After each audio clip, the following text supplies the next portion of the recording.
بيبدأ الفيلم على سيدة حامل على وشك الولادة، وزوجها كان مسافر وعايشة لوحدها في البيت، وكانت صاحية على صوت المطرة زي أي يوم عادي وبتفطر، وفجأة شافت مية داخلة من تحت الباب، وكانت مستغربة باللي بيحصل وقعدت تمسح المية وبتتصل بزوجها ولكنه ما كانش بيرد.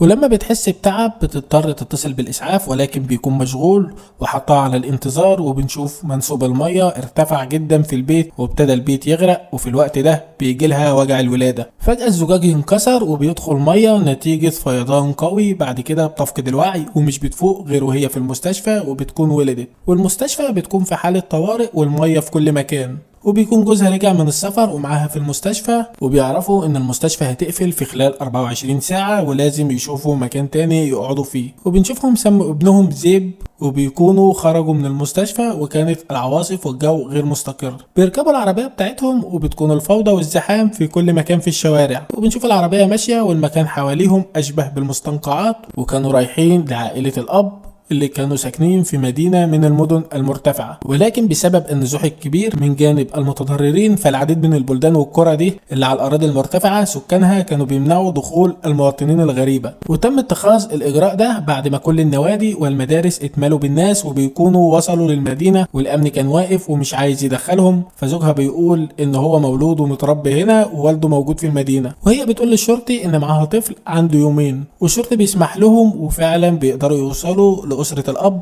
ونشوف والدة الأب كانت بتعمل علب أكل وبتوزعها على الناس الغرابة، وبنسمع في الراديو ان بعد مرور 3 شهور بقى في نقص شديد في الموارد والغذاء والادويه، وكمان يبقى في اعمال عنف ونهب جراء الفيضان، وبيحذروا المواطنين ان محدش يخرج من بيته، وان مخازن الطعام حاليا تحت حمايه افراد الشرطه والجيش، وانهم بيحاولوا يدوروا على حل لازمه الطعام. تاني يوم الاب والجد والجده بيكونوا خارجين في مأموريه لتوفير بعض الطعام، وبيسيبوا الام وابنها الرضيع في البيت لوحدهم، وبتفضل مستنياهم مع طفلها لحد ما الليل بيدخل عليها ومش بيكونوا رجعوا، وبتكون واقفة في المطبخ بتعمل العشاء، وبتشوف حد معدي من قدامها وبتترعب وقتها. بعد كده تسمع الباب بيخبط، واللي بيكون راجل وابنه وبيقعدوا ياكلوا، بيبان عليها ان هي خايفة انهم يأذوها.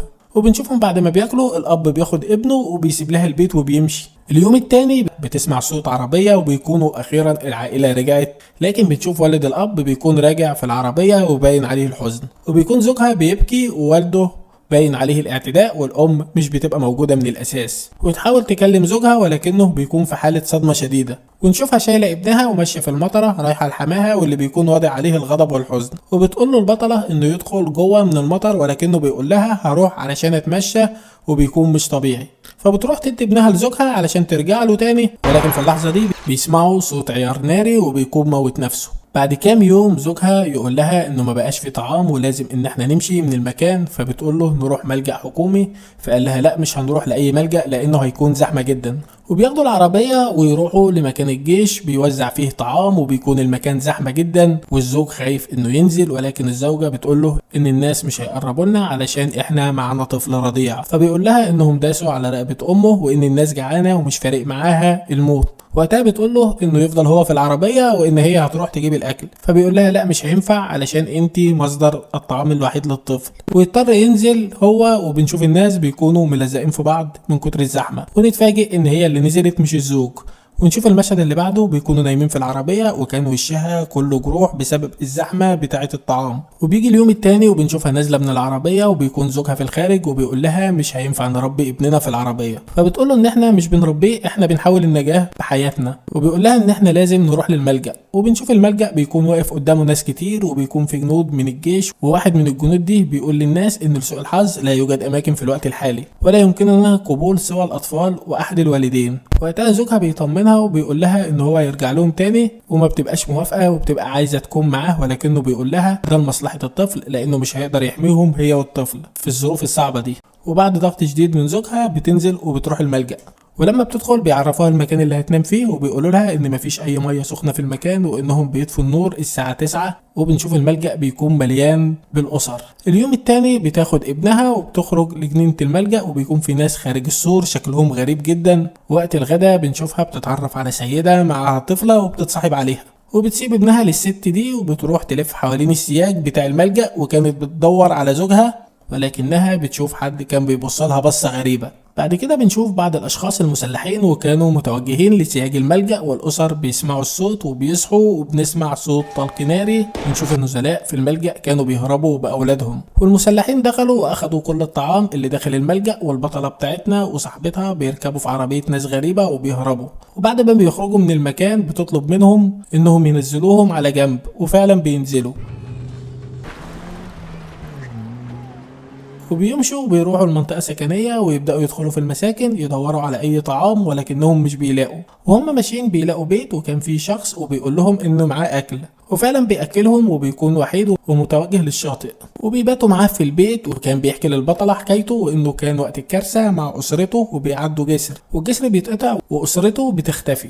لما بيجي الصبح ياخد أغراضه ويسيبهم في المكان وبيمشي، وبنشوفهم هم كمان بيمشوا على الطريق لحد ما بيوصلوا للبحر، وبيستنوا أي مركب معدية ولكن مش بتيجي،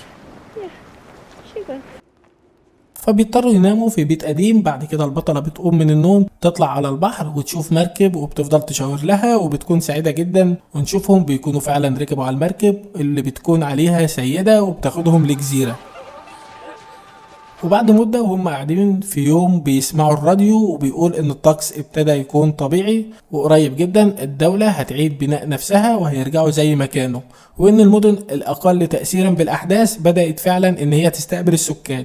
وبتنوي البطلة ان هي ترجع علشان تدور على زوجها وترجع لبيتها، ويقترحوا عليها ان هي تسيب ابنها في الجزيرة وده لمصلحته، علشان هي ما تعرفش هي ممكن تواجه ايه، وكمان ممكن ما تلاقيش اكل لما تخرج من الجزيرة، ولكنها مش بتوافق.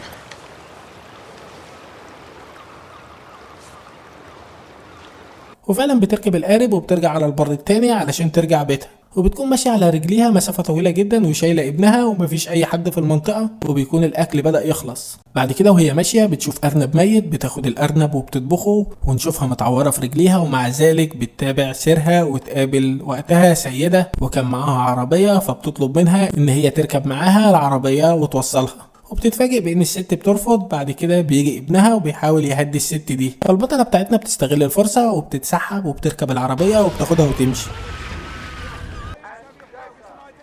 وبتروح لمكان وبتركب الاتوبيس. بعد كده بتروح لمحطة وبيبقى متعلق عليها صور للمفقودين، وبتشوف صورتها في وسط الصور دي، وبتضطر ترجع للملجأ من جديد وتقعد كام يوم،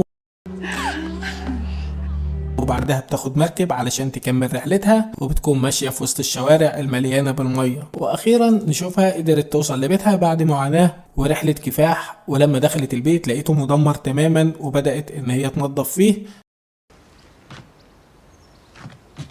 I like your style. بعد كده سمعت باب البيت بيفتح، وبتسمع صوت زوجها وهو بيكلمها.